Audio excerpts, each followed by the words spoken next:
owned on location at our beautiful Old Westbury 604-acre campus. We offer a variety of majors to choose from and a wonderful opportunity to discover the leader in you. Please visit us at oldwestbury.edu. I'm your host, Joe Haynor. I'm an adjunct professor in the PL department at SUNY at Old Westbury. Today's program will focus on the difficulty that we face today and our young people will in the future in making sure that Long Island remains a place that can be economically affordable. I am honored and privileged that two highly knowledgeable and successful Long Islanders are here to inform me and our audience on this crucial issue. They are Lawrence Levy, Executive Dean at the National Center for Suburban Studies at Hofstra University. Larry, I'm honored you're here. Honored to be here. And Richard Skolnik, retired professor of American history at the City College of New York, author of several books on many topics, including American history, baseball, and others. And he currently blogs on contemporary issues on www.catchmydrift.net. Richard, a pleasure that you're here. Glad to be here. First question we have to say, why do people love Long Island? Why do they want to come here? Well, just look at today. That is, it's a beautiful day, trees are out, dogwoods are blossoming. Long Island can be a very pretty and attractive place, and certainly springtime shows Long Island off at its best. It has miles and miles of beaches that people around the country pay a lot of money to visit, whether it's on Long Island and other places, but the shorefront is a tremendous amenity. It has a lot of open spaces, even with all the congestion that we have and some of the rising levels of pollution. It's still a fairly wide open place for an urbanized area. It also happens to have New York City going for it. There's a lot of people who come to Long Island who set up their home or their business because they are in some way related to or want to spend time near or in New York City. So those are the main reasons. Let me throw in one more, educational institutions. We have per square foot some of the very, very best public K through 12 school districts in the country. Even our mediocre districts are probably, or statistically mediocre districts, are rate better than the best school districts in many other parts of the country. So even though we have pockets of poverty and some schools that are failing, this is a place where by and large you can send your kids to public school. You don't have to worry about paying $25,000 a year in first grade to get them on the path. Apropos, I was speaking to a woman just the other day who made a calculation. She was living in the city, saw what it would take to send her kids through private schools, and they're very costly, as I'm sure many of you know. And instead, she saw the tax rate on Long Island, which she thought was high, but when she compared what she'd pay in taxes to what she'd have to pay to send her kids to private school, her decision was pretty clear. She simply picked up and moved to Long Island with her kids. Right, and especially if you have two kids. Let's say you're paying $12,000 or $13,000 a year in property taxes. A lot of money, among the highest in the country, and we'll talk more about that obviously when we get to some of the problems we have. But if you have two kids and you send them to a decent public school system, you're saving $50,000 in elementary private school tuition. It is an enormous value and bargain for most families on Long Island if you're in a good school district. I guess neither of you are, but I'm a golfer of some note. I am. Oh, you are? Recent bad golfer, yes. Okay, well, I'm an older bad golfer. Okay. But many of my friends coming from New Jersey and Staten Island will come out here to go to some of the finest courses like Bethpage. Sure. And they can't believe they could have that degree of golf love and beauty for such a affordable price. Well, that's the whole, that's the extension of open spaces. A lot of the open spaces are public parks. They're places where you can go, if golf is your thing, and you're 60 years or older, you can play 18 holes of golf on a pretty good course for $12 or $13 or $18. In other parts of the country, it would be a lot more than that. By the same token, though, golfers are heading south because the courses are newer and fresher, and the cost of living in general is cheaper. Okay, so all of these things I agree with, and take a day like today, it's beautiful outside, but there are clouds. Maybe not today, but there are clouds above. And I'm going to, 3 headlines I've just recently come up with. Nassau County's tax rate expected to rise. This is from the Rockville Center Herald, a little plug for my hometown. Village increasing taxes in 2014. And here's an ad from a gentleman running for county executive, and the whole ad concerns rising middle-class taxes. Are these made up things, or is affordability here a problem?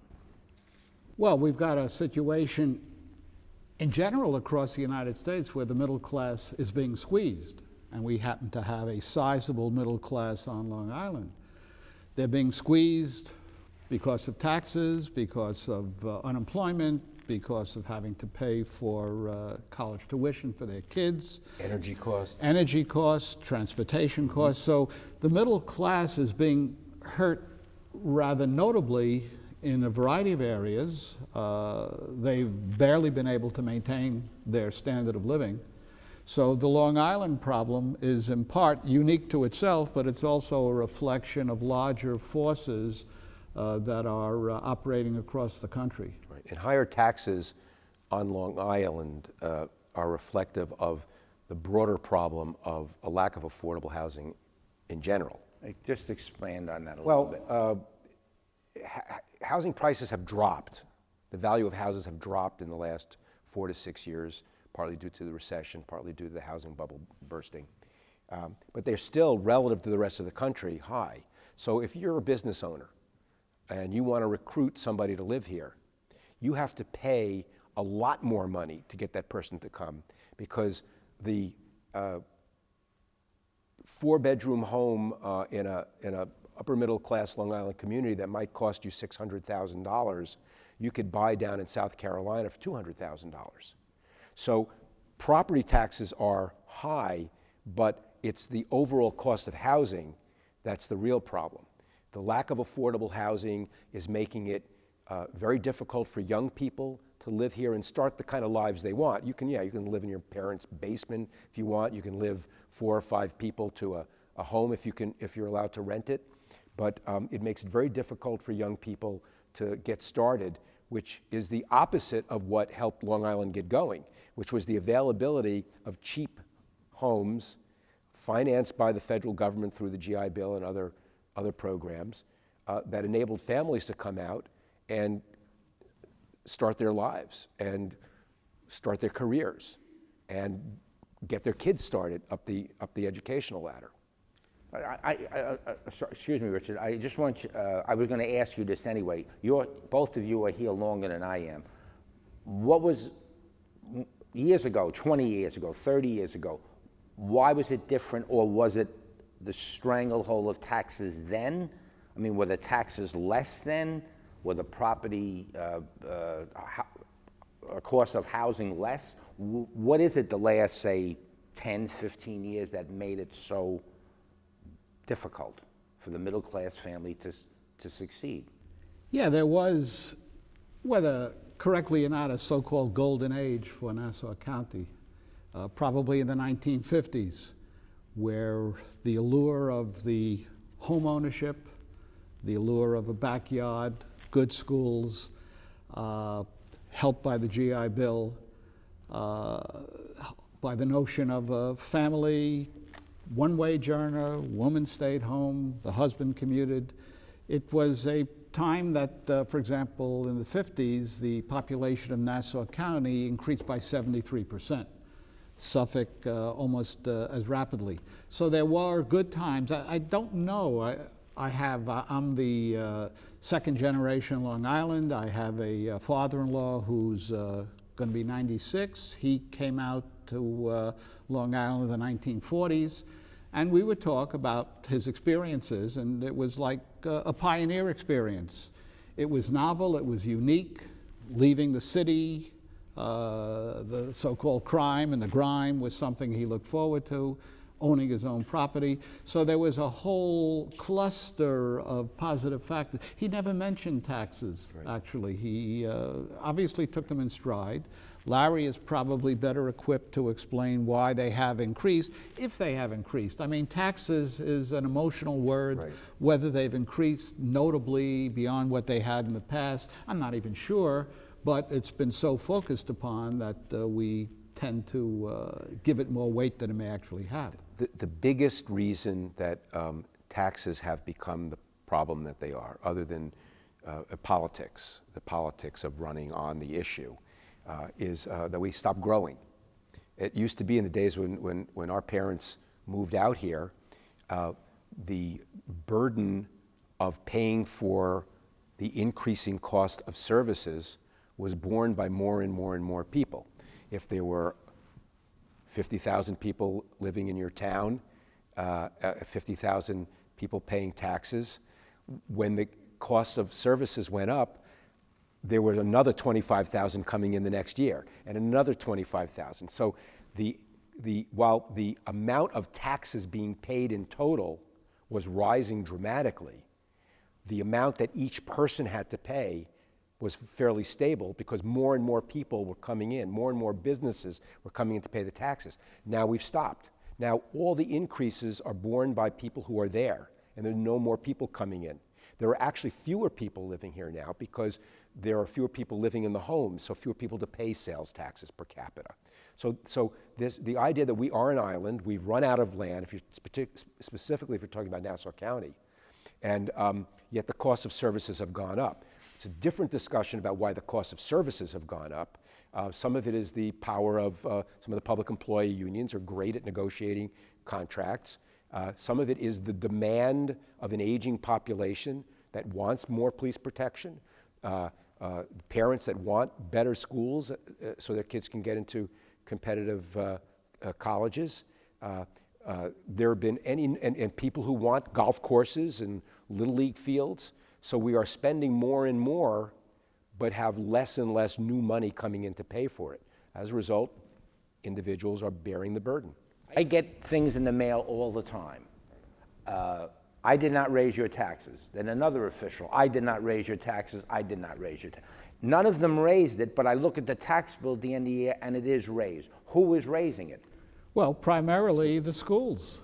If you look at the tax breakdown, the schools probably take around 65 to 68% of the tax bite, and the voters, for the most part, consistently approve increased budgets for their schools, knowing to some degree, well, they've come, Long Island incidentally has a high level of education, as Larry mentioned. 41% of Long Islanders have BA degrees, so we're an engine of creating educational value. And I think people have savvied up to the fact that the better their educational system, the higher their property values. That's right. So that they make that decision, but still the school taxes are rising and have met some resistance. Usually, I know people tell me the superintendents are making too much money and they want to attack it there. There's some talk about consolidation of school districts, but that's probably not going to get any place. So that school issue is the kind of the elephant in the room. Was the school? I'm sorry, I don't mean to interrupt, but there's a difference between the reality of taxes and the politics of taxes. And this is not to minimize the pain that people feel in paying what is, again, one of the highest property tax burdens. But remember, when politicians say they haven't raised your taxes, they're talking about the little share of the property taxes that they control. And it's a little bit unfair to the school districts. Nassau County, for example, where a whole range of public county executives, Republicans, Democrats, have done the same thing. I haven't raised your taxes for X number of years. They get sales tax revenues. They get Medicaid funds from the state. They get highway funds from the federal government. They get an enormous amount of money that they can bring in. They also have the ability, if they want to manipulate things, to borrow to pay for operating expenses. So it doesn't show up in that year's property tax. So they can say, well, we froze our general fund rate. Well, what you did was you played games with it. You moved money around. School districts don't have that option. They get their revenues from property taxes, state aid, and in some cases, a little bit of federal aid. So the only taxes they have are property taxes. And in most districts, the property taxpayers are homeowners. Most districts don't have large chunks of commercial property. It's usually concentrated in one community, and it goes to the benefit of just that one community, which is one of the weird things about Long Island. Before we go, I just got to ask you this question, and we'll go on because it's just hitting me. I went to Merrick maybe 3-4 years ago. I saw Governor Cuomo with the county executive, and they talked about the tax cap, 2%. I actually have that cap at home, I think. I still have it. It's one of my golf hats. But I was surprised last year. I said, oh, 2%. It didn't go up 2%. It went up 8 or 9%. Right. So are they not telling the truth, or they just, what is the deal there? Well, there are things accepted from the cap. Interest rates, pension costs, health care, stuff that the districts truly don't have any control over are exempted from the cap. So that accounts for why it's going up more than 2%. I personally don't like the tax cap. I think it creates an artificial sense of restraint. It was useful for a year or so to get the district's attention. The average percentage increase in spending for the average district on Long Island is about at the rate of inflation for the last few years. Taxes have not gone up much more. But what it's doing is really squeezing the poorer school districts that don't have the reserves, that don't have the ability to go to their people and pierce the cap. They're the ones who have the highest level of educational need and are finding it harder and harder just to meet basic needs. Wealthier school districts can figure it out. They can get by. Wealthier school districts only get about 2% or 3% of their budgets in state aid anywhere. It's the Central Isleps and the Brentwoods and the Hempsteads and the Roosevelts. They're the ones that are getting crushed by this. So when I see Nassau County tax rates to rise, et cetera, and I see other articles, it's the second highest tax rate in America. So is only Long Island feeling this pinch, or is it many areas around? Westchester is up there in the top 20 in the country. Northern New Jersey. These are New York City suburbs where things are just much more expensive than the rest of the country. Also, local government in New York State does a lot more in terms of funding its own services than local governments in other parts of the country. State of Florida, state of California pay a much higher percentage of the cost of education and health care. In New York State, one of the only states in the union that requires county and city governments to pay a share of Medicaid. That's entirely a federal state share in most states. So we have this a whammy, a double, triple, whatever whammy of living in a high-cost region where a disproportionate amount of the services are provided by local governments, very strong unions. I'm not bashing unions at all. They're very strong. They negotiate hard. And probably an insane degree of politics that goes into everything that we do. Just to throw a number in that I saw recently, estimates indicate that it takes $73,000 a year in expenses to live on Long Island. So that tells you where the squeeze is going to come in. The average household income in the United States is about $52,000 for family. Doesn't hold true for Long Island, where it's in the 90s actually, but $73,000 right off the top is quite a nut to have to crack. I spent 30 years of my life as a public school teacher, assistant principal in New York City, and all I'm hearing now, getting back to the school issue, the blame seems to be primarily, and I have a hard time accepting this, even though if part of it may be true, are the excessive teacher salaries and public salaries and pensions a cause of this? You know, without, again, I don't want to, in any way be seen as bashing public employees, particularly teachers who are. Of course, me too. Who are if our schools are our greatest selling point, then it's the teachers, and the administrators who make the schools. I mean, that's what we're talking about here. So we can't, reap the benefit of the high property values at the same time bash the people who make it that way.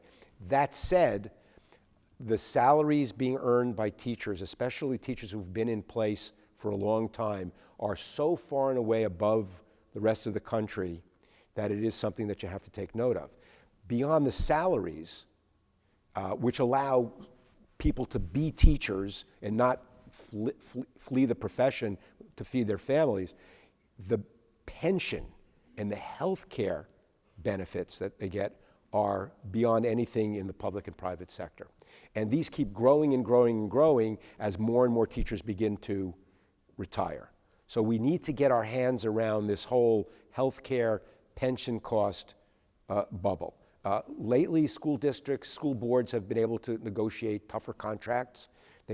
Teachers have given freezes. The average teacher now pays almost 20% of their healthcare costs, which is not what you see in the county, where I don't think they pay any of their healthcare costs. I work at Hofstra. It's a private business in a sense, and I pay 27% of my healthcare costs. That's the way the world is. And at some point, if we don't get our hands around the cost of compensating public employees, one of two things is going to happen. Either the costs are going to explode to the point where there will be a tax revolt like nothing you've ever seen, or they're going to have to keep cutting the number of public employees and you'll see services decline.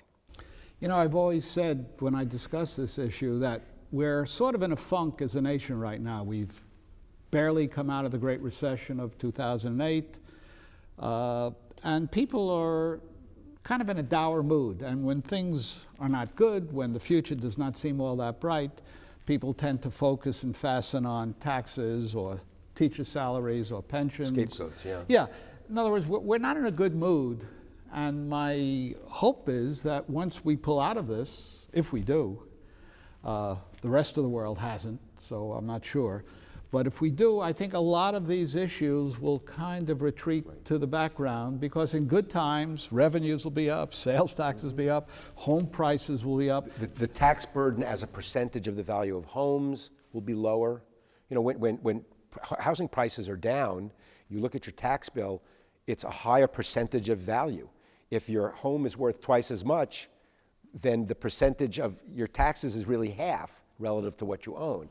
So that's gonna clean up a bit, but I don't think we can get out of this simply by hoping that people's moods change. I really don't. I think that we need to start paying attention to economic development issues. We need to bring the educational system, K through 20, more closely with our research institutions and our private businesses and our not-for-profits, and figure out ways to create jobs that are going to be useful and sustainable. And there's some good news on that front. I think that there has been some progress, as we started to say, with the public employee unions. They get it. They're starting to understand that if they want to have a job, they're going to have to find ways of doing it less expensively. The governor created the regional economic development councils, which are working with businesses and not-for-profits and schools to come up with ways of growing the economy. I mean, we're going to have to grow without a lot of new people. And we can't just keep doing things the same old. The federal government is not going to build jet planes on the island anymore. We can't rely on people moving out here for golf courses and for the good schools. Not only we have to grow, but we're going to have a decline even. Won't more people leave while this is being sorted out? The numbers suggest the growth will be there, but almost infinitesimal. The island stopped growing in the late 70s. It declined. The peak, according to the census, was 1970, 430,000 people. Now it's about 1,340,000. So it has declined, and the census from 2000 2010 showed a very small, I think a few thousand growth. But projections, for whatever they're worth, do suggest that there will be some pickup. But again, one of the issues that we haven't addressed yet is will it pick up and attract younger people, which... We could do that on a future show. Yeah, that we can do. But before we have a few minutes left, I have to get into this. We agree that affordability is a problem. Are there any solutions? Let our audience understand that maybe there's a silver lining. Are there any possible solutions? And if you say 65% of the school expenses, let's focus on that. Could we do something that would help ease the burden in that area? I think two main areas. One is we need to focus on our village downtowns. Former County Executive Tom Suozzi used to call them create cool downtowns, which will allow higher rise around train stations that may attract people who want rental housing, young people who would just as soon take the train into the city or to party in the city for work or play or whatever people want to do. It will create what they say new ratables, new buildings that can be taxed without adding to the burden of the individual. And the other is that there's a handful of places on the island where it's still possible to do mega projects. One is the hub area near the Coliseum. It's been stalled for more than a decade. The other is out by Brentwood, where Jerry Wolkoff wants to build a city of 10,000 people with commercial and retail and homes as small as 600 square feet, so that somebody starting out can afford to rent it or buy it. We make it much too hard, even though we have to protect the water, and we have to make sure of traffic, but we still make it much harder than almost anywhere else in the country to get a project done, even when there's a consensus that it's the right way to do it. How about, Richard, I'm sorry, how about consolidation with the school districts? When I see superintendents supervising 3,000 students, remember I came from the city and superintendents had 30,000 and 50,000. To me, if you lessen the amount of districts and you made it, would that help? Well, what they probably can get done, in fact, they've partially undertaken to do that, is to do a lot of the back office, the insurance and the bus, the auditing. But many people have said that the notion of the school, local school, is so entrenched. Independent parent-teachers associations, a lot of the communities are kind of disparate. The only thing that holds them together, gives them a sense of belonging, is their school. So I don't foresee the likelihood of school consolidation. But as Larry evidently agrees, some of the back office stuff, like the busing and the auditing and the insurance. Districts are getting together to do a lot of these services. How much is that going to save? Well, it saves a little bit. But again, every little bit, not to be a cliche here, but every little bit counts. It helps you slow the growth. It gets districts used to working together and finding common solutions. It lifts the confidence of the public that something different is going on. Yes, full consolidation would save money, maybe not as much money as people think. It will end segregated school districts where we are packing poor children of color in relatively few districts where they don't have the resources and they don't have the results. So consolidation would accomplish other things besides cost savings, but it is the great unicorn. I was an editorial writer for 20 years. I must have killed forests of trees writing about consolidation. Ain't going to happen in our lifetime. And I have to tell you something else. It's not going to happen on this show. We have to wrap it up. We consolidated our show. I want to thank Larry and Richard very much. We will continue this discussion soon. I also want to thank SUNY Old Westbury for providing us with such a pleasant and modern studio. A special thank you to Sherry Baker, the Old Westbury TV station manager, and her knowledgeable and patient crew, especially Megan. Until next time, this is Joe Haynor wishing you and yours a good day and a better tomorrow.